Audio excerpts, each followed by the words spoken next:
Sharing the 50-50. Minister, yesterday at the Justice Committee you talked about things that the Internal Security Fund would go towards, things like automatic facial recognition, information sharing between EU states, advanced security at airports, surveillance and so on, the types of things that actually should send a shiver down the spine of anybody who gives a hoot about civil liberties.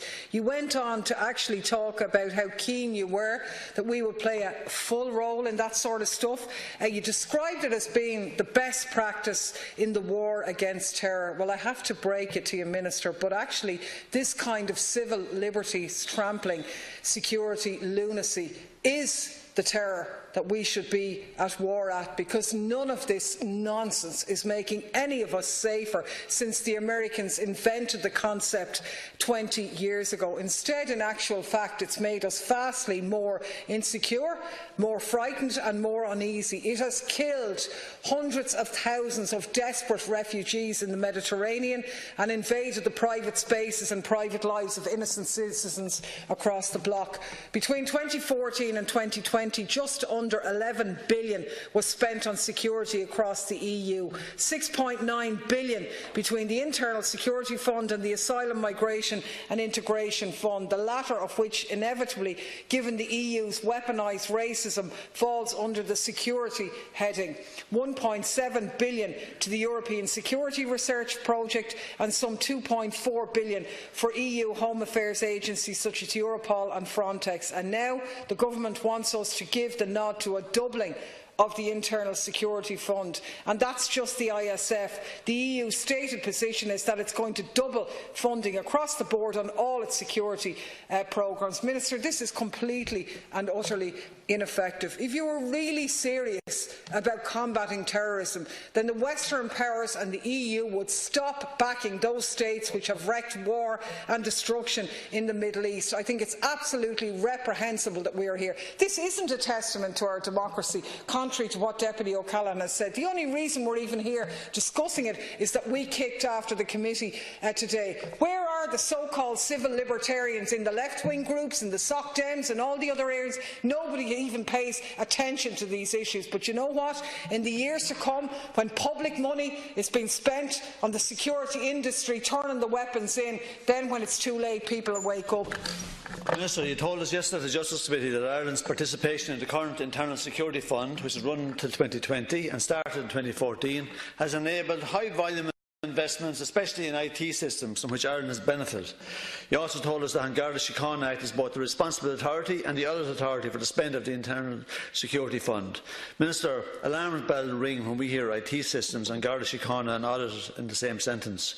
As you know, and which I've pointed out multiple times in this at this stage, there are serious problems with IT and Garda Síochána in terms of both the functioning of IT systems, value for money and procurement. In relation to EU funding, can you confirm, Minister, whether all external expenditure from the ISF between 2014 and 2020 was tendered for? In a 2017 audit for Garda Síochána IT spend in relation to EU funding, the audit warned that lack of expenditure controls may not satisfy the European Commission. Now, in April of this year, I asked the Chief Administrative Officer, Joe Nugent, of certain EU projects that essentially were awarded, specifically the Eurodac project 2016, the PRUM project in 2017 and the Schengen Information project in 2016. Nugent confirmed that neither the PRUM project or the Eurodac project had been tendered for. It's not 100% clear whether this funding came from the ISF fund or another EU fund. Can you confirm the same? And is the Minister concerned that we're using EU funding for IT systems without tendering for it? Now, the Fianna Fáil, as Jim O'Callaghan says, that people in all these different places that suffered attacks from terrorists in Europe and all are entitled to be protected. Well, you know what? Have Fianna Fáil wondered? I mean, and to be honest, I'm not one bit surprised at the Fianna Fáil position. I'm a bit disappointed in the Sinn Féin position that they're actually not going against this, because I find this absolute rubbish. I mean, are Fianna Fáil, do they not think that the people of Iraq, Afghanistan, Yemen, Palestine and Syria, are these people not entitled to have their lives protected? Because we are doing the opposite of protecting these people. And one of the reasons that we have the terrorism that's taken place for the last couple of years years in Europe is because we're bombing the living daylights out of these communities. There was a survey in Paris after the attacks in Paris about 3 months later, and the French people voted in a huge majority that they wanted the French government to stop bombing the homes of people in Muslim countries. Because you know what?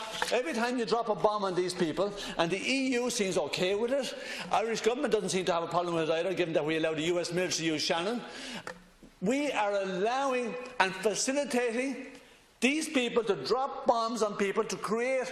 There's over 33 million people have been displaced by bombing, mostly driven by the US, supported by mostly France and Britain, but unfortunately we are complicit as well. Oh, if you want to stop terrorism in Europe, how about stop bombing their homes? Every time you drop a bomb on one and kill one of their family, you create 20, 30 times more in individuals who are prepared to die for a ridiculous cause, and we don't agree with any form of terrorism. We want the people of Europe to feel safe, and one of the best ways of doing that is stop bombing these people.